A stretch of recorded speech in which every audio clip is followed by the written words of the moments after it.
going on, everybody? Sean Birdsong here, Sharon Letterline. Welcome to another edition of Beyond the Court. Today we have a special guest with us today, NBA and ABA legend, six-time NBA All-Star and a member of the Naismith Memorial Basketball Hall of Fame, Mr. Artis Gilmore. What's going on, sir? Mr. Birdsong, thank you. And Sharon, cheerleading for the book. Absolutely. All of us. Hey. Yeah, okay. All right. Now, we haven't seen you since it was February 2020 in Chicago during the All-Star break. It's been a whole lot of things that's gone on since then. How have you been doing since the time that we saw you until now? And what's going on with you this year? Well, things have been going pretty good. In fact, Sean, I might ask you, I remember during that incident, your father lost his balance and took a really kind of a nasty spill in the hotel. He was, everybody was concerned. I heard just comments like it was spreading like wildfire. What happened? But anyway. Yeah, we're doing pretty well. I just shared that I lost another member of my family, one of my younger brothers, and we're preparing to celebrate his going away. And those are plans for next week. But other than that, and there was one other incident. My elder son, he ended up with COVID. And it was it was a severe case of COVID. He spent about 13 days in the hospital, and he was isolated about another 5 or 6 days before he entered the hospital. So, but yes, other than all of that, Sean and Sharon, it's a 1 foot forward at a time. One foot forward at a time. Right. And that's, it's crazy times that we're in right now. But health is, the most important thing for everybody right now. And just, staying safe. Before we get into into your basketball career, you hit on the head, talking about your family. I wanted to talk to you a little bit to see where this journey started for you, even before the basketball. You are one of 10 siblings. You grew up in Shipley, Florida, and I saw something to where when you were at the age of 15, you were already 6'5", and then by the time you graduated, you were 6'10". Where did you get the genes from in your family? Like, who else in your family was tall like yourself? Well, actually, that credit comes from my mother. Wow. She was she was about 6'3", and during that time frame, it was just extraordinary because, it was what an extraordinary matchup between my father and my mother. My father was like 5'9", all of 5'9", and she's 6'3", so that was the real odd couple. But I would have to say that the genes come from my mother, my height and everything. But you spoke about some things that happened during my early years in high school. That was it was kind of different, but I must throw this thing out there. I'm a native Floridian, and you said Chipley, Florida, and of course you, Sean, and your father, your family is from Florida, and us Floridians. But anyways, those early years in Chipley, Florida was very challenging back in in the 50s and the 60s, and of course you've had a chance to understand the history of what John Lewis and Martin Luther King and just so many other civil rights activists, individuals that was behind the scene. But I was looking at something that happened, a musical. Mahalia Jackson is one of my favorite gospel singers of all time.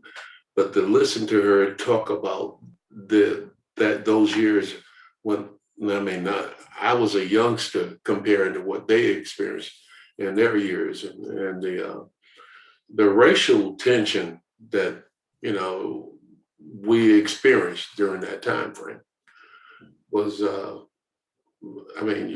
don't know how you could possibly compare it with so many of the things that's happened and that happened over that period of time. But as I developed and got to become a little bit older, and we talked about my height in that deceptive time frame when I started to accelerate in growth. But you spoke about me being 6'5", not quite at that time. I remember as I continued to develop, and of course the schools were segregated at that time. Well, during that time, I graduated from Carver High School in Dothan, Alabama, which is about 32 miles up the road across the state line from Chipley, Florida. So I graduated from high school, and I remember at turning 18, I was really stretching to make sure that that I would reach this marker, which is right around 6'8", close to it, because they were sending all the kids was going straight to Vietnam. I mean, they draft you into the military and they train you for 6 weeks, come home and visit for a few days, and then straight to Vietnam. And then a short few days later, after that, maybe a month or so, the family was returned to the remains of a family were returned to the local citizens. But those time frames were different and challenging as a youth growing up. And then, from high school, we're talking about me moving on from high school because academically I felt that I wasn't prepared to make the initial move to a major institution. So I started off with some good friends of mine in junior college, which was a junior college at the time, Gardner Webb Junior College. But then during the time that I was my years of as a student athlete, that would have continued, and I would have been part of the original graduating class, which they was going to add a third year and then a fourth year. But anyways, after having tremendous success at Gardner Webb during those 2 years, my dear friend and myself, we decided that, we was going to transfer. We were interested in moving forward to a different. In other words, our desire were not to continue in this environment and graduate from this beginning institution. So fortunate enough, my friend, he was my colleague and dear friend, that he was, during his high school career, was recruited from Fall River, Massachusetts. And so he had a relationship with the coaches, Joe Williams and Tom Wasson. So he said after that period of time of 2 years of studying at Gardner Webb, he said that, I'm interested in, moving on. I don't have any desire to remain here and continue to be a part of this program. But anyways, he and I both, he says, Joe Williams, listen, I'm interested in coming to Jacksonville now. And by the way, I have a friend of mine, he'd like to come with me. His name is Artis Gilmore. And so I said, hey, wherever you want to go, Ernie, I'm right with you. So we had a great relationship, Sean, and it lasted for a lifetime, of course. He passed away a few years ago. Had some really, really tough times with some health issues. But he ended up redshirting here at Jacksonville University, and I played that one particular year. So he played the following year he came out. But then, after having an opportunity to play at Jacksonville University, and participated in the NC2A tournament. We were runners up, of course. I mean, that was big deal, it was huge for Jacksonville University, a really small institution, to have an opportunity to participate on the big dance floor, which was a national championship. Of course, we lost to UCLA. And then shortly after that, I was drafted by the two leagues, which was the NBA Chicago Bulls and then the ABA basketball. And of course, the Colonels, Kentucky Colonels had my draft rights. And so, but anyways, I decided everybody asked me the main question, why did you decide to go to the ABA instead of the NBA? Well, I said, as I spoke a little bit briefly about earlier, you know, you're growing up, you mentioned, Sean, a really huge, gigantic family and struggling, not knowing when your next meal, beyond that. The ABA signing of that contract meant security, long-term security. So I wanted to be able to take care of my family. So, you know, the main question was, you as an athlete, a professional athlete, if you fall and break your leg right now, you know, you're still going to continue to receive this X amount of dollars for this almost like a lifetime. That's what it appears to be like during that time frame. So anyways, I signed, that was my logic and reasoning for signing with the ABA. And of course, after 5 years, the leagues, they merged, and they decide, when I say they, the organizations decided to bring in only 4 franchises from the ABA. And I guess my trivia question is to you, Mr. Sean. Can you name those 4 teams that came in as an ABA expansion team? In fact, your father played for one of them. So I'm thinking I know the Denver Nuggets. You were, yeah. The San Antonio Spurs. Right. You know. The Nets. Your father played for that team. Absolutely, yeah. That's right. And I'm missing one more. One more, the Pacers. Indiana Pacers, right. Yeah, that was very good, sir. And that was your test for the day. You passed. But anyways, you know, yeah, my career moved forward, and I, you know, when that draft choice out, I think about the players in the college, at the collegiate level. Mm-hmm. You know, you had guys like Ken Benson. Who else was there on that particular team? Quinn Buckner on the Indiana team, and Scott May. Scott May was the player of the year, and we drafted him. Chicago had really a very poor year that particular year, that when they had celebrated the merger, the 4 teams coming in, and my rights going to Chicago. So they only had won like 24 games that particular year. So they had, you know, really all of the top draft choices. And Scott May was a player of the year at the collegiate level. And so his first 3 years as the top player, wow. He had injuries for all 3 of those years together. So, you know, we never experienced that unity that we thought we were going to have, having the #1 draft choice, college player of the year. Right. But anyways, I wanted to ask you real quick, because you mentioned the ABA and NBA merger, and I know you had tremendous success at Gardner-Webb. You had tremendous success at Jacksonville, and you get to the ABA, put up tremendous numbers, all kind of accolades. You know, you won a championship. What was the difference between the ABA and the NBA game? You know, you going from the ABA to the NBA. What was the major change you would say on the court, and and also off the court?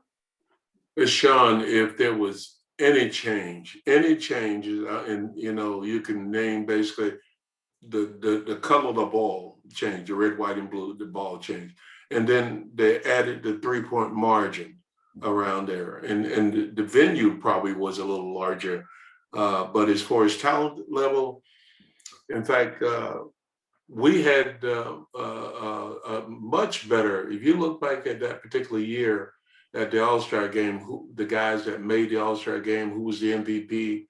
So it wasn't about which team was better at that time.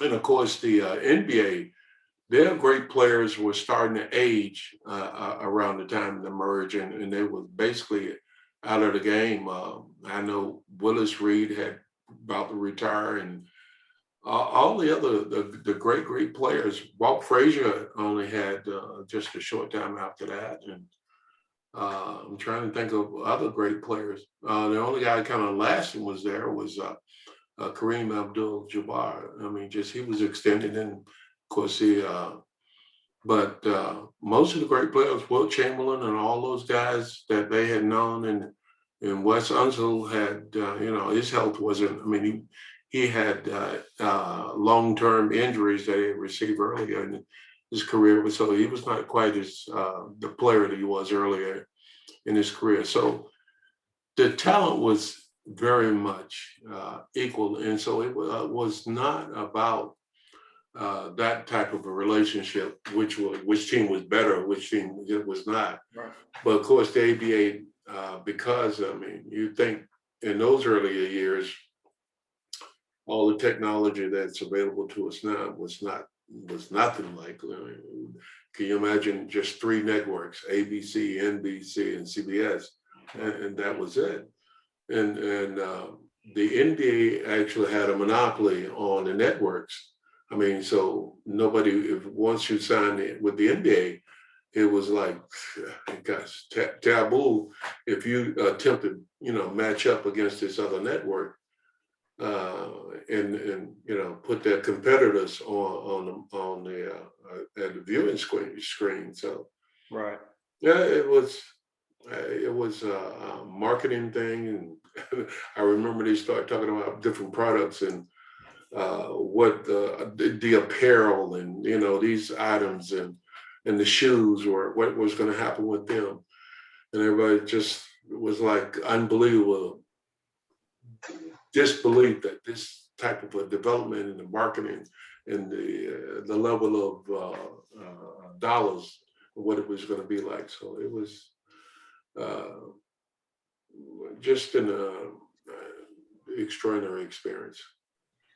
I have a question, and you hit on it. Every time I speak to you guys, even fans, I'll say, now, Dr. J, they'll say, yeah, greatest, one of the greatest players. They're like, but if you saw him play in the ABA, because I was, speaking about you, they'll say, and again, like you touch upon it, the competition between the NBA and the ABA.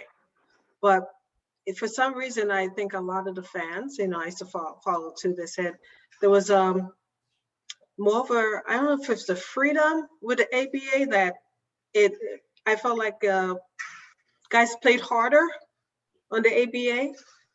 Would you think that's good? Correct synopsis?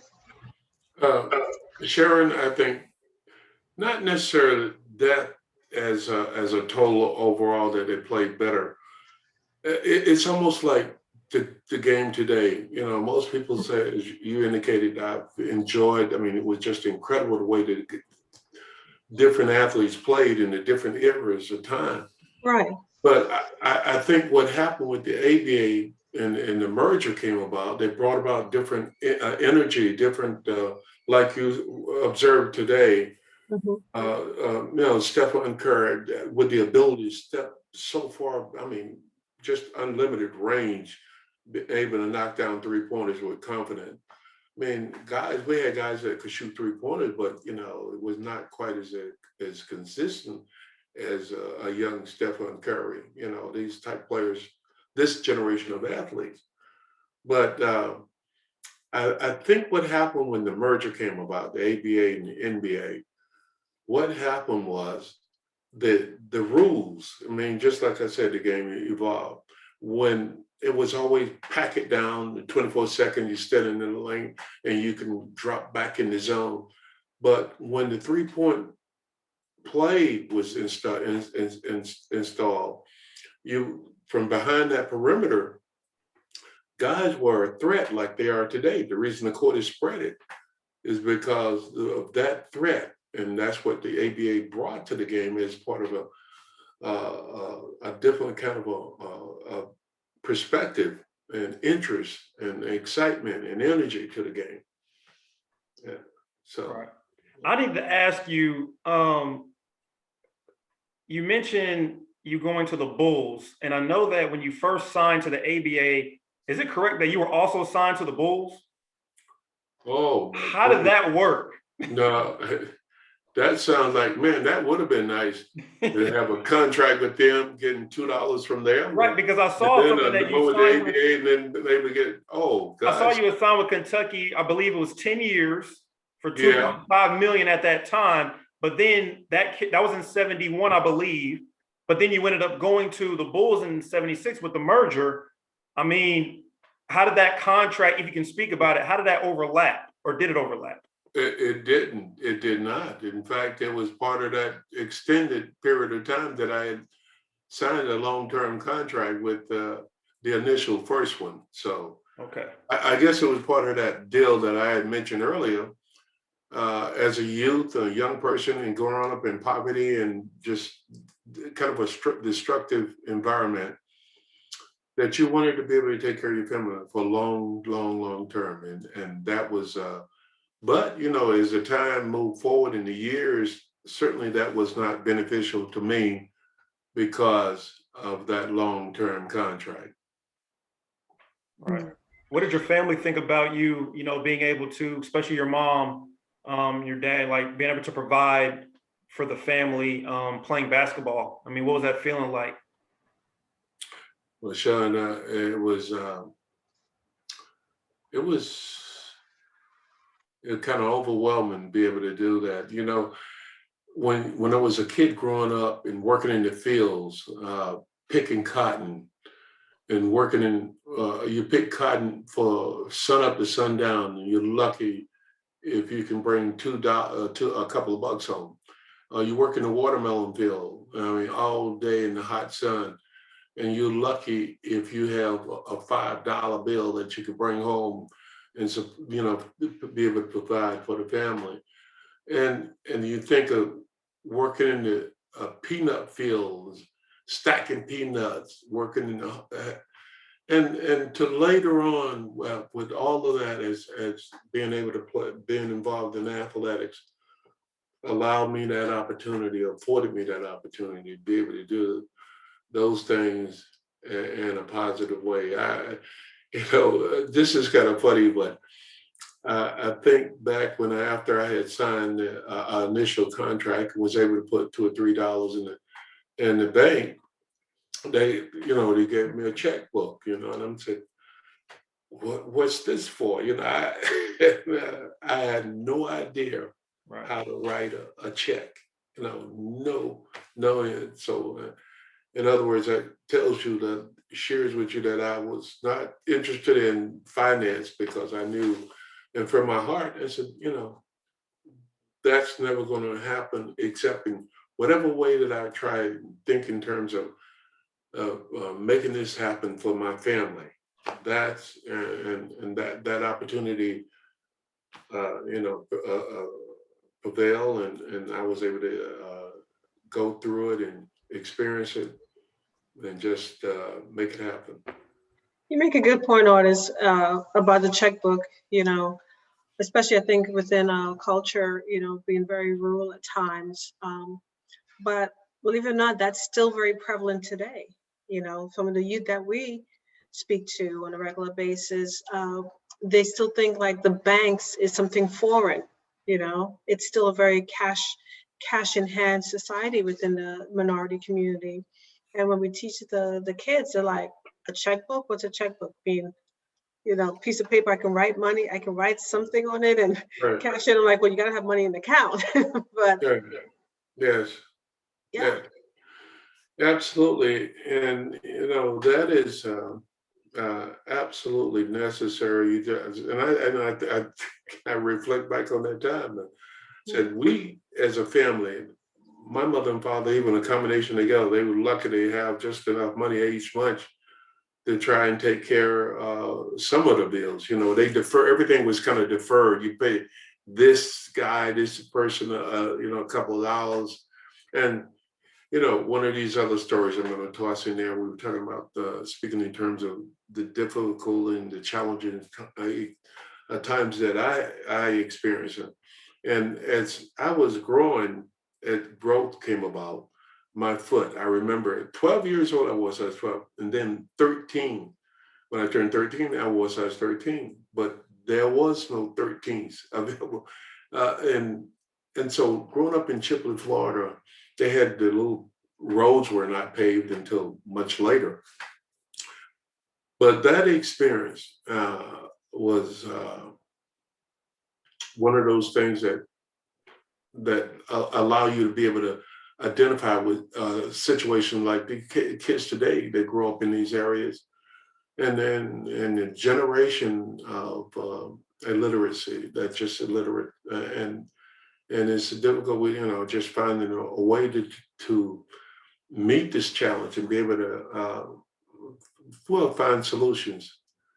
But you're right. I mean, I mean, I never thought I'd be writing a check for anything, but then that time frame and not having the funds that my parents never had money, not even a checkbook. So that knowledge was not certainly available to my family. Something we use. Yeah. I'm going to skip back a little bit to your career at Jackson State. You know, you had a successful year. You were in the Jackson final. University. Jackson University. You know. Okay, Jackson Walls of University. Dayton. Okay, okay.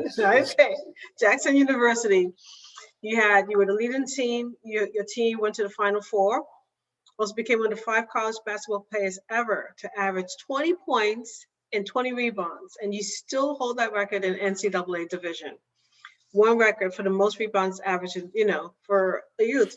When you were younger, okay, going back, did you even way back, did you think you would have such a career? I mean, a lot of times I will be interviewing people that said, you know, all you knew about basketball was that they had the passion for greatness.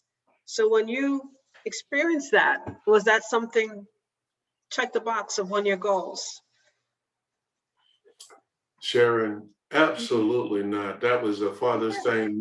My thoughts were, where's the next meal is going to come from? You know, when will that opportunity be there? And I remember so many times that my mother had tears in her eyes because she knew that her kids were going to bed hungry. And so, but to check the box, thinking about that potentially developing, rebounding, block shots, and all those things in the future, that was far, far, far away from my thought process. But as I started to move forward, you know, I would my experience was to go out in the woods and just kind of lay back in the pine straw under the trees and look at the clouds and watching the developments. Says, man, you know, what will it take for me to get to that cloud right there? Then it just kind of dissipate and change direction.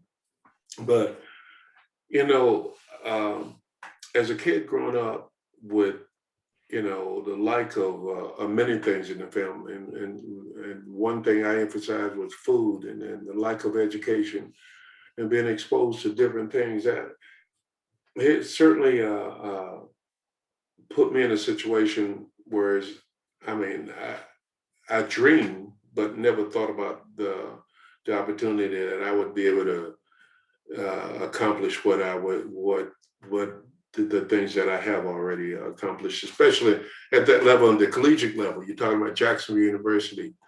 Well, you know, I share this other quick story with you.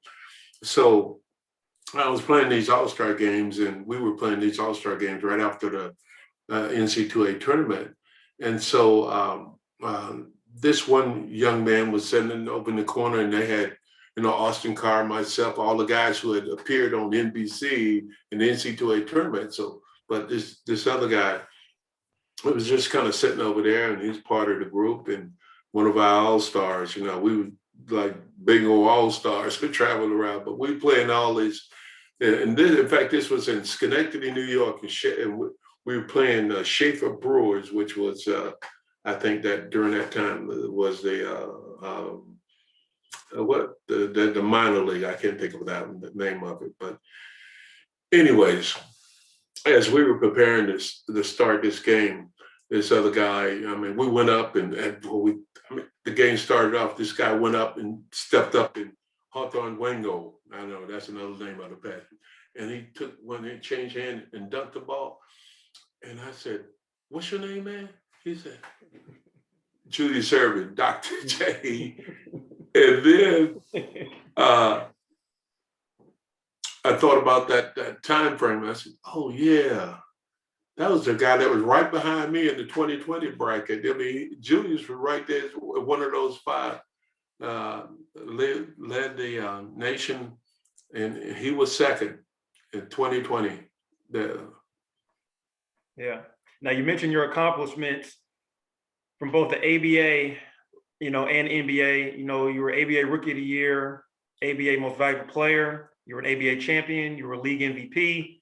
You were 4-time All-Defensive First Team, and also an ABA 4-time rebounding champion. You played, 12 years in the NBA and were a 6-time All-Star. With all your accolades that you accomplished from the time that you were talking about the struggles you were going through as a kid, and then also you looking up at the sky and just dreaming of a different way. What did that mean to you to have those kind of accomplishments in a basketball career? Well, Sean, I think of all of it, and it stemmed from the beginning. It's all about family, and my family now, and what I've thoroughly enjoyed, and what it's all about. I don't have that photograph, but my entire family were there when we're talking about, and I don't know if you're going to get to that subject, but the enshrinement in 2011, when the ultimate goal is accomplishment, as you spoke about, the enshrinement at the Hall of Fame in Springfield, Mass.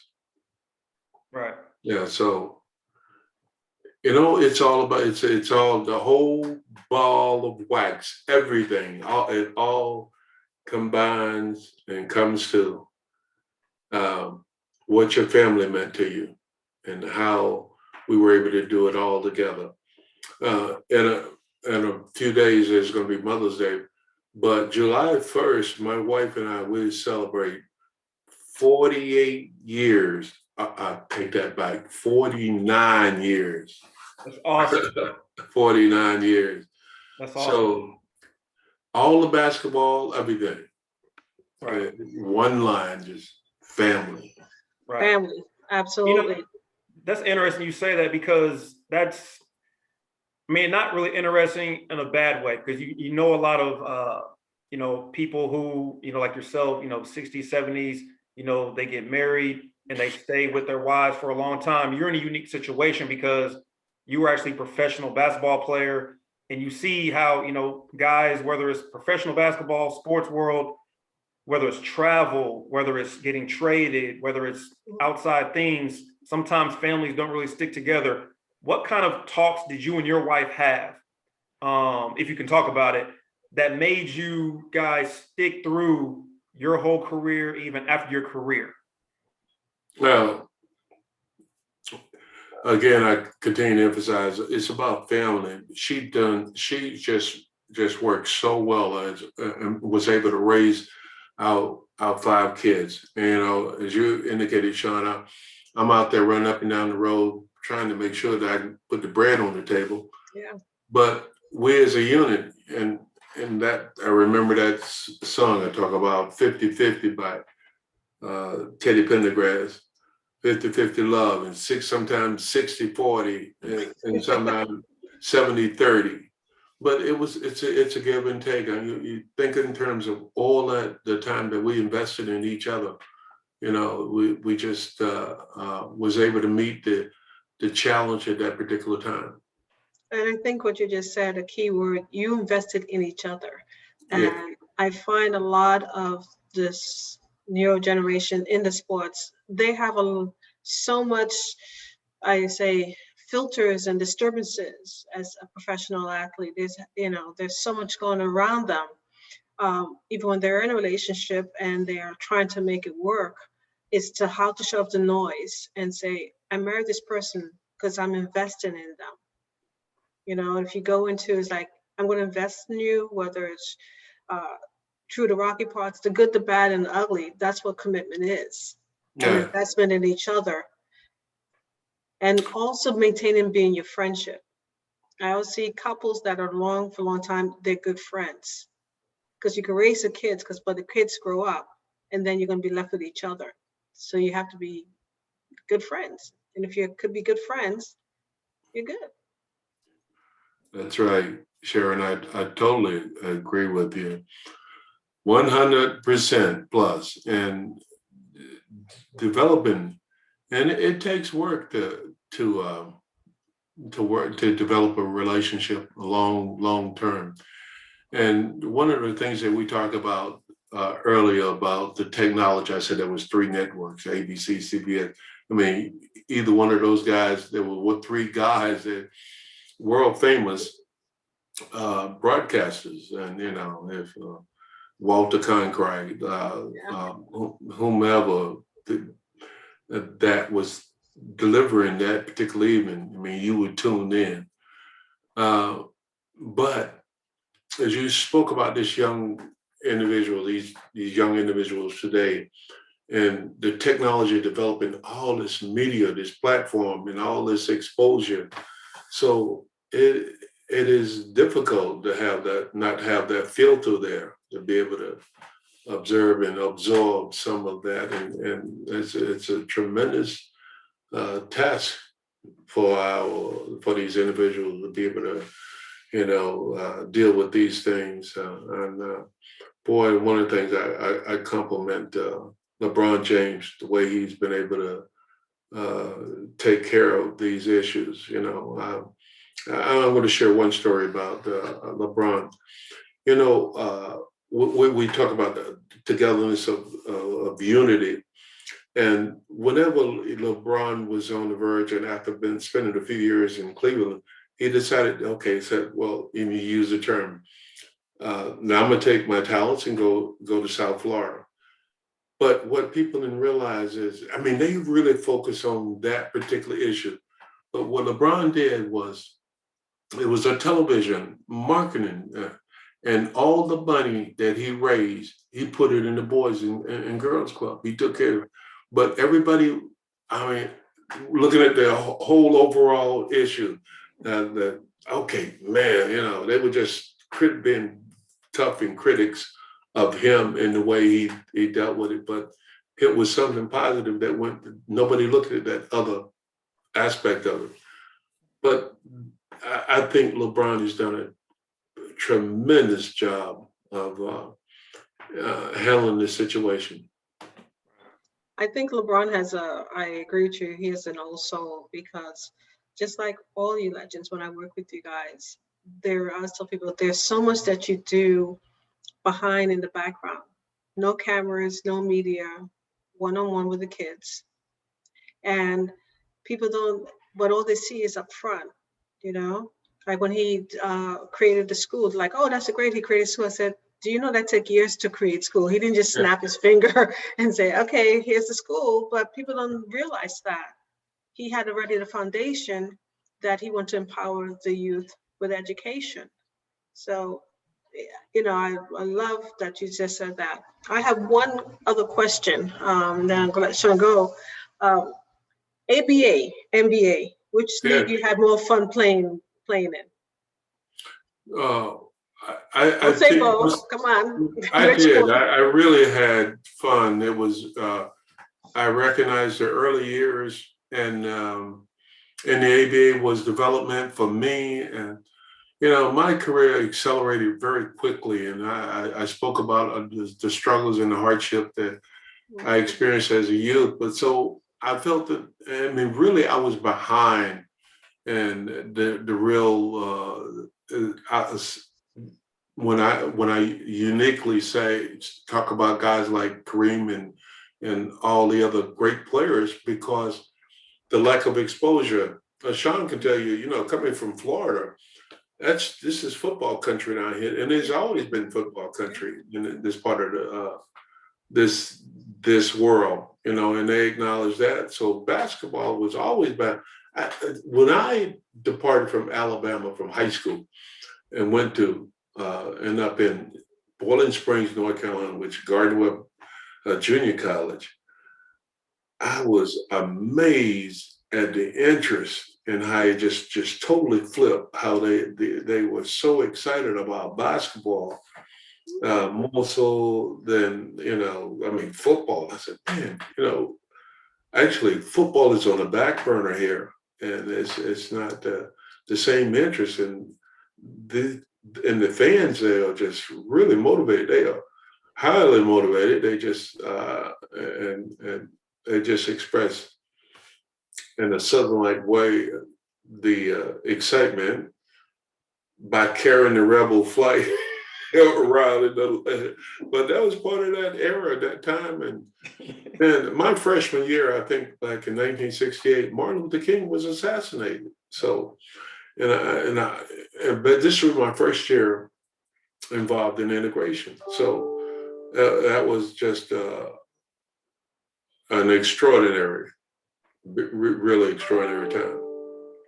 I was, you know, curious when you were talking earlier about you having to pick cotton. And of course, you know, my dad, you know, being down in Florida at that time when he was younger, he used to talk about how they used to have to, he would sell peanuts and he would, you know, pick oranges and fruit and, you know, sugarcane and all that kind of stuff just to, you know, have some money to give to my grandmother.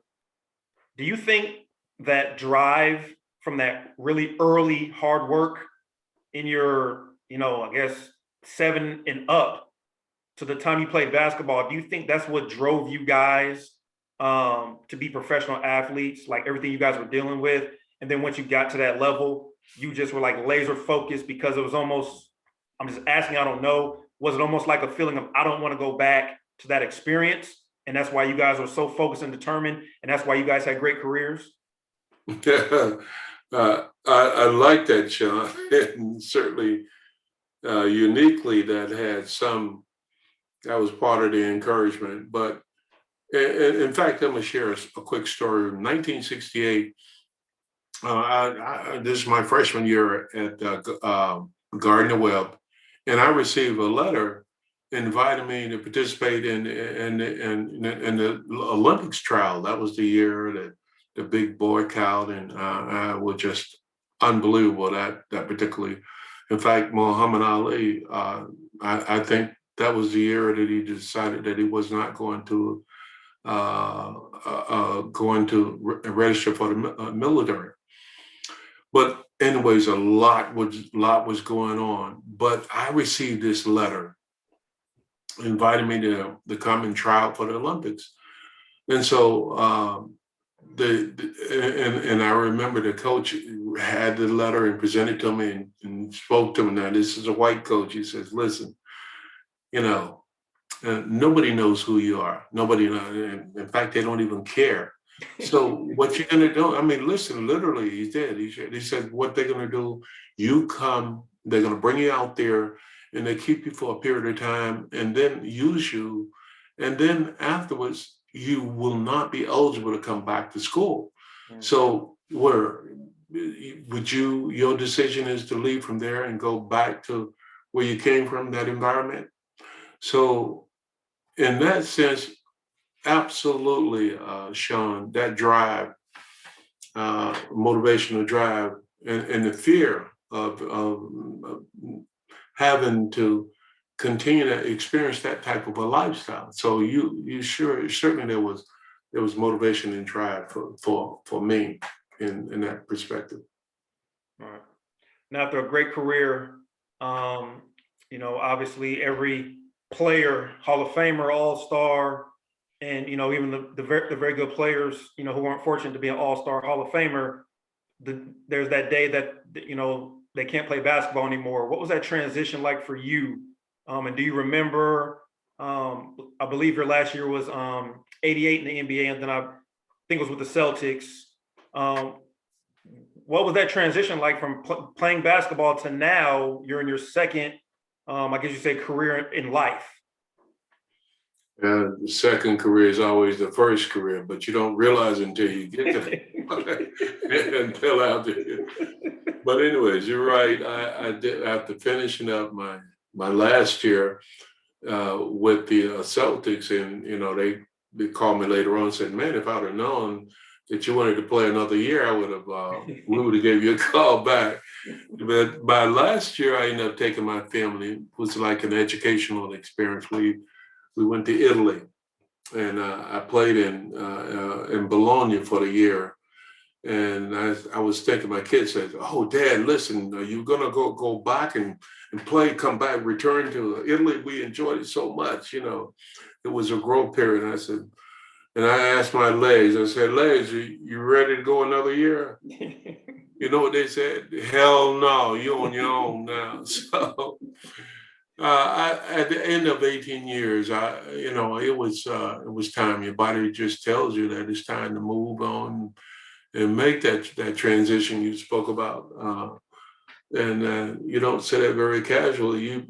In your mind, you like to think that, well, maybe, maybe I could give it one more year, rather than the reality is understanding it's time to move on. But that last year was a great experience for me and my family. The experience of the culture of Italy, like parla italiana, niente italiano, eh?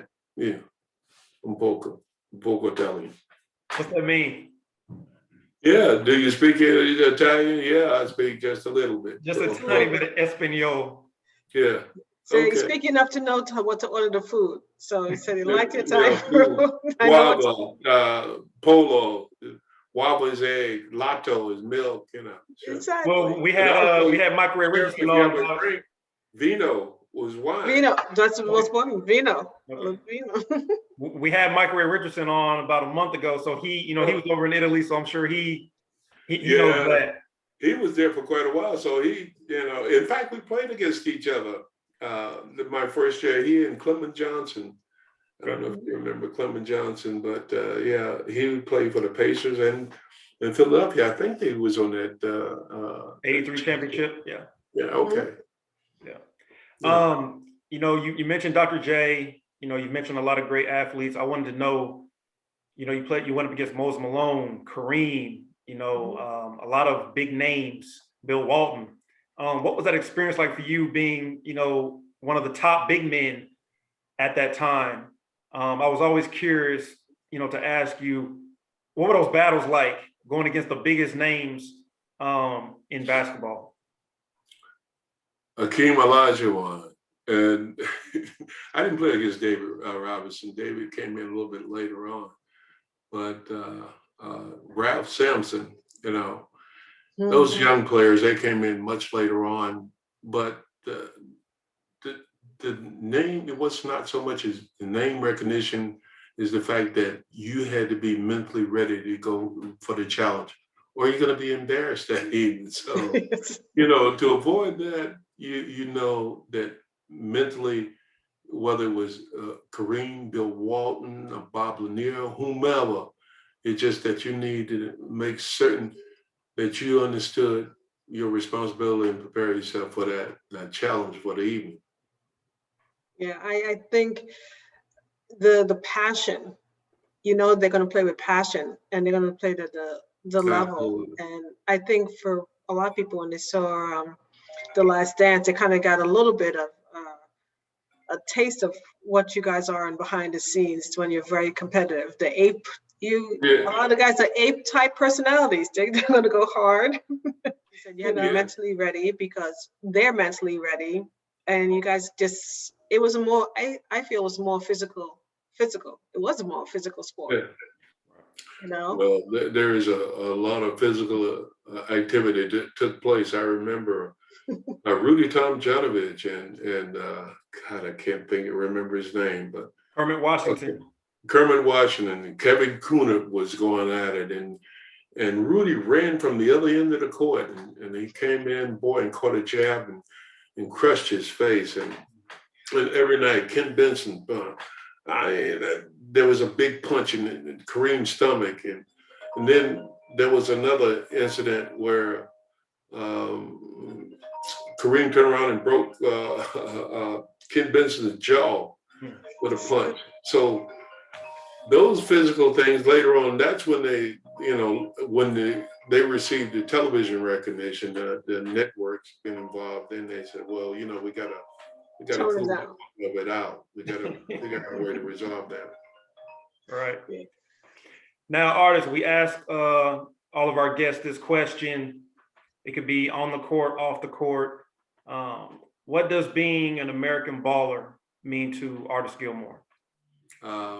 It meant that, especially looking from there to where, from back then to where the elevation to the Hall of Fame, the ultimate success.